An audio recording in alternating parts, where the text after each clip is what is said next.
Welcome to our channel. Today we how to log into OpenShot for lightweight video post fixes, quick tutorial step by step clearly. Begin by launching the OpenShot application on your computer. Wait for the program to fully load. Once loaded, look for the login option on the main interface. If you don't see a login prompt, navigate to the top menu bar. Click on the File tab, and select Login from the drop-down menu. Enter your username in the designated field. Next, input your password in the password field. Make sure to check your details for accuracy. If you wish to save your login information, look for a Remember Me checkbox. Once all information is entered, click the Login button. Wait a moment for the application to process your credentials.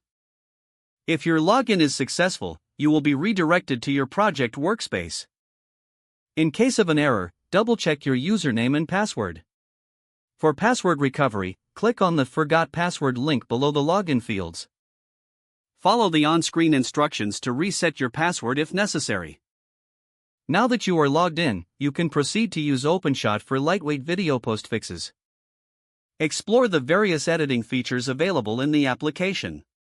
Enjoy creating and editing your videos seamlessly. If the page does not load, refresh the browser or try again in a private or incognito window. Make sure you are using the correct email address, then retype it carefully to avoid small typos. If your password is not accepted, use the reset option and create a new strong password you can remember. Check your spam folder for verification or security emails, then complete any requested confirmation steps. Enable two-factor authentication if available to improve account security and reduce unauthorized access risk.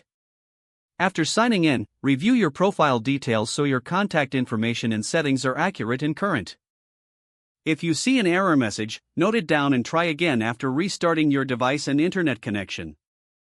Log out when you finish, especially on shared devices, to keep your account and payment information secure. If the page does not load, refresh the browser or try again in a private or incognito window. Make sure you are using the correct email address, then retype it carefully to avoid small typos. Don't forget to like this video and subscribe to our channel for more step-by-step tech guides.